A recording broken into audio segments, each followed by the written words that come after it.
What's up, guys? Welcome to Daily Dose of Reddit. This is your host that is rewatching the Karate Kid movies. And man, I really want a Mr. Miyagi in my life because that'd be so cool. Zach, and today's subreddit is r/ProRevenge. Also, rest in peace, Pat Morita, the guy who played Mr. Miyagi, because he did an amazing job. Alright, this story's called Senior Manager Gets Me Fired. I turn things around and get her job and salary, plus see her break down and then let her know exactly how I got my revenge. Wow, that's a title. I was hired by a company as an assistant manager, a job I was well qualified for. The owner is rarely on site as he owns several businesses. The company is run by a general manager who hired me but who works mostly second shift and who I therefore would have little daily contact with since I was hired for first shift. I was assigned to Eva for training. Eva was a manager and had been with the company for 5 years. I trained with her for a few days and then I was on my own, though she and I had overlapping shifts and would see each other a few days a week.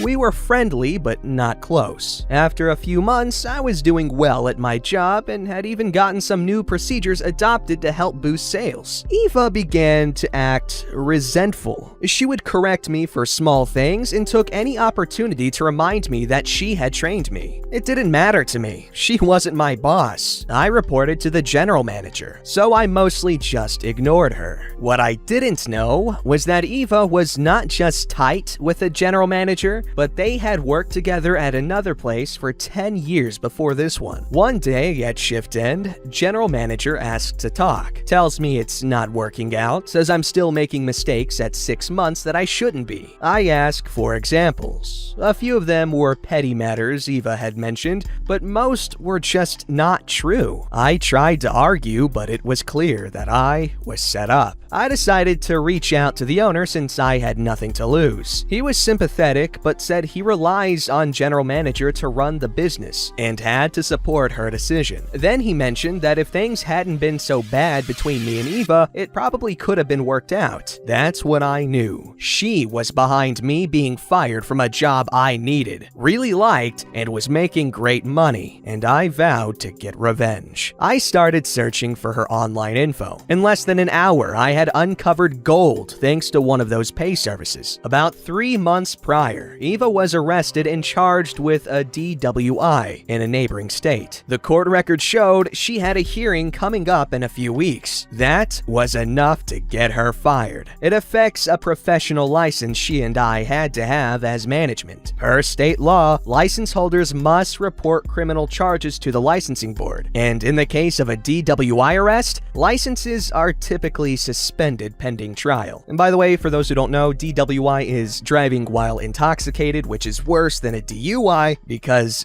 it implies a greater level of impairment. Anyway, I called the owner and told him what I discovered. It was news to him. I guess since it was out of state, Eva was keeping it secret. Maybe she was hoping to get let off the charges. The next day, the owner called and said Eva was fired. He thanked me for telling him about her DWI, apologized for how I was fired, and offered me Eva's position and salary. He asked me to come in the next morning to meet with him and to cover Eva's shift. I accepted. That alone was sweetly satisfying revenge, but what happened next was the icing on the cake. I got to work extra early, met with the owner and general manager, and we all agreed to start fresh. Cool. It was still an hour before opening, and I was in the back of the place when I heard the front door chime. When I came out a few minutes later, Eva was there, tears flowing, begging the owner for her job back. She obviously didn't know I was there because when she saw me, her whole body seized, and her shocked expression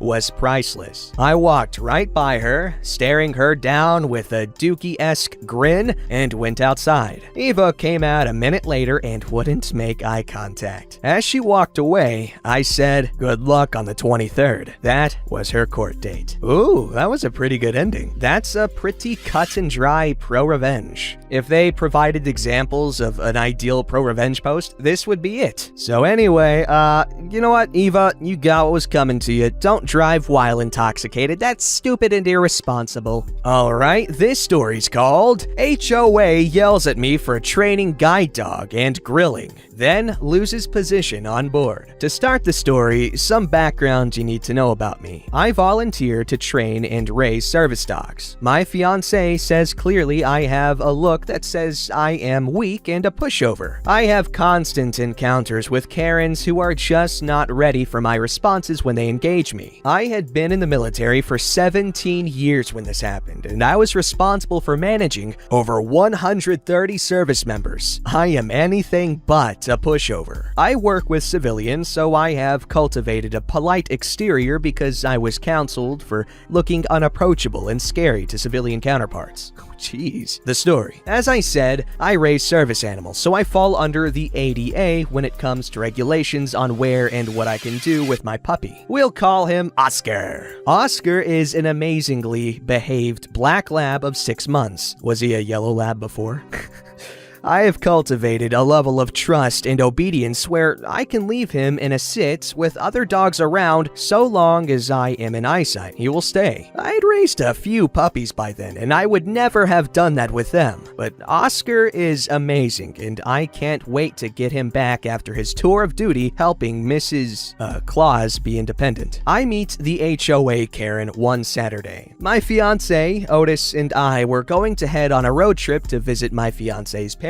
In our preparation, the last on the list is always getting the kids to use the bathroom before a long trip. So we head out, Oscar gets busy, and I grab a bag to clean it up. I put him in a sit-stay and hand the leash to my girl. I start walking to the trash can. It's about 100 feet from where he went. I have a clear line of sight to the dog, and he is sitting pretty and alert and watching me intently for a hand cue or a voice command. As I am walking, I hear a womanly screech. I don't quite make it out, but it sounds angry. I ignore it and keep walking to the dumpster, deposit my waste bag, and turn around to head back to my 2 favorite people. It is then I make eye contact with the HOA Karen. Karen from here on out. She is your typical Karen, not an inch over 5 foot, and has the same circumference. The short, chopped hair that says, "I'm the manager now." She looks me in the eyes, and I finally listen to her shrill scream of, "Your dog must be on a leash and in your hands. My county state law says, so I will call the cops." No, I don't do ignorant, and respect given is respect earned. I was willing to try and de-escalate. My fiancé owns the condo and is super non-confrontational. So for her, I try to bring it back down to civil levels of discussion. In a polite but firm voice, I asked if she even looked over at the dog before she started yelling at me. She just bellows like a banshee again. I repeat, this back and forth happens 3 or 4 times. Me calm, her escalating in pitch and volume. At this point, she hasn't given respect, so none is required to be given back. I break out my "you done messed up" NCO to junior voice. It is loud, firm, and clearly states I'm done with your bullcrap, lady. I clearly tell her if she would have taken 2 seconds to look, she would see the dog is sitting on a leash in someone's hands. She stops bellowing at me, looks and turns a bit red in the face, then musters, "You could just say thank you," which I curtly replied, "Shut the hell up and get out of my face." She waddled quickly off, tail tucked into the condo door. My next meeting with her was when I was grilling. The HOA states no charcoal grills, no smoking or barbecue. I was born in the north, but as a military brat, moved to the south since I was 2. There is a difference between barbecuing and grilling. Barbecue is 12+ hours with coals of hardwood or wood smoking. Grilling is cooking meat on a grill instead of the stove. The HOA put out a reminder, no barbecuing on the premises and no coals. So I was like, awesome! Get a small propane grill. It's not barbecue, but it's better than nothing. So I was out grilling, and I hear a banshee cry all too familiar now. Again, she didn't come up to me and talk, she just started screaming. So I looked her right in the eye, and with the same firm voice, "Shut the hell up and go away. If you say say one more word, I'll be the one calling the cops for harassment by an HOA member. She sputtered something about no grilling or open flames, and I told her to step off, show me in writing, and by someone other than her. She waddled off, and then I was approached by the HOA president with the HOA bylaws and sat to read them, during which my fiancée started a conversation with them about another issue we were having with them. She was in the middle of having the state attorney's office ask some questions about activities they were trying to force her into paying for. It wasn't going well for the HOA, and she took this opportunity to introduce herself. While she may be non-confrontational when it comes to small things, she will stand up for herself when it comes to it. Her introducing herself changed everyone's tone, and they became oh so polite. Karen tried to play the victim to her and say I was mean and could use some manners when engaging with people. I love my soon-to-be wife. She let her paint her tale how she was a victim. When she finished, she looked her dead in the eyes and said, "You know, I was the one holding the leash and I was standing here when he was grilling. So no, you got the exact same respect you gave." She paled and faded to the back. That's when the president of the HOA stepped in and told me I can't have the grill and that I can be fined and I needed to follow the rules of the HOA or the next time he'll be the one calling the cops. Well, President, roger that. It is my job to enforce regulations in the military. I spend hours reading instructions. Nothing pleases me more than when I can shove the black and white in the butthole's face at work to get my guys what they are owed or to force them to do the job right. So, you want me to follow the rules? Copy that, buddy. So I began my research. I found a few interesting things. 1. No HOA bylaw can be enforced if it is not the state database. 2. This particular HOA's bylaws were last updated in 1994. It was 2016. 3. They state they follow my county's fire code, which follows NFPA, or National Fire Protection Agency. 4. Finally, the gem. The exact latitude and longitude coordinates of the HOA's property lines. So, I get a login for the state's database and print the HOA's bylaws. I print the NFPA, which states in a multifamily home,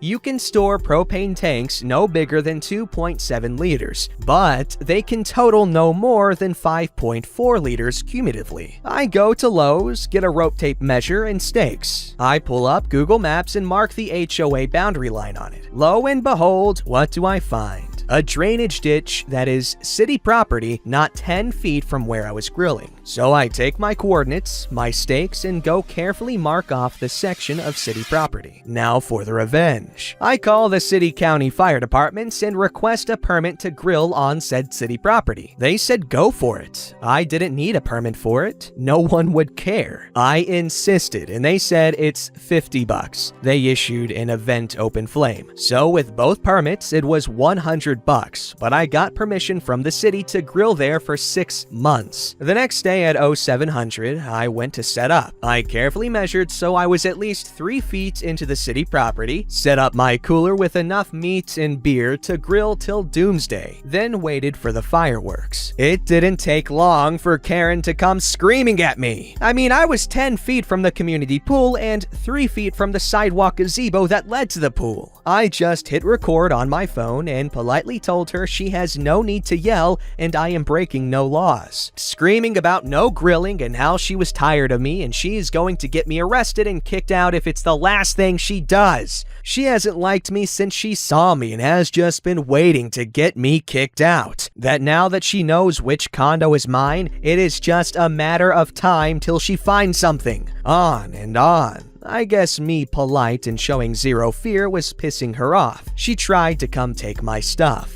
Big no-no. As she reached for my cooler, I broke out my NCO voice and told her if she so much as brushes a finger against my property, I would remove the offending body part with force, if necessary. This sent her scurrying off again. About 20 minutes later, I see 2 cop cars pull up and Mr. HOA president himself. He is all chummy with the cops, and as they approach, I hear him say, "Yep, same guy. Already told him once before he can't grill on the HOA grounds. grounds. He comes to a stop about 10 feet from me. One cop stays with him, the other keeps walking up to me. I have a dookie grin on my face.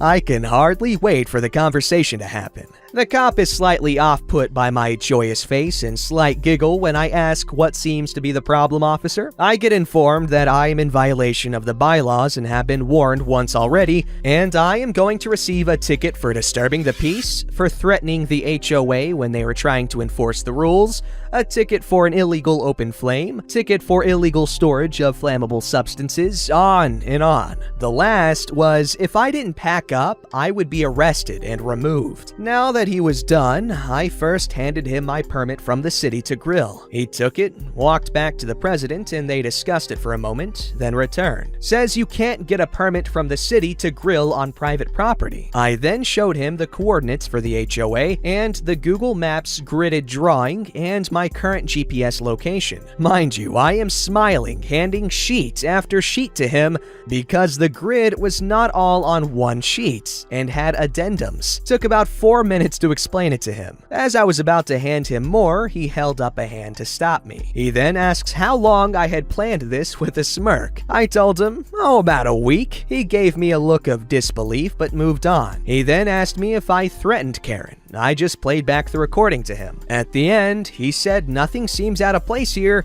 you are free to go. I stopped him and asked if I could file a complaint for HOA harassment through him. He said no, that the city clerk office is the correct place, but he would document the harassment by the two of them and file the report for me. In my state, it's illegal to be harassed by the HOA. It comes with jail of a few months, fines as high as $5,000, and immediate removal from the board and the possibility of recovery of damages. I settled for them both being removed from the board instead of filing a complaint. I waved to Karen every day I grill, or showed her my leash if I had Oscar. Ayo! Okay, so I hate the idea of an HOA kind of thing. Okay, I'm gonna take that back because there are obvious benefits, but what I don't like is how much power they think they have, or I guess they do legally have, over your property, and how much that power can go to their heads because you get people like these people, if they're even considered people. I just think they're gross. So that makes me happy to know that there are 2 fewer bad HOA members. But who knows, it could be like a Hydra. You take 1 down, 2 more come to take their place or something like that.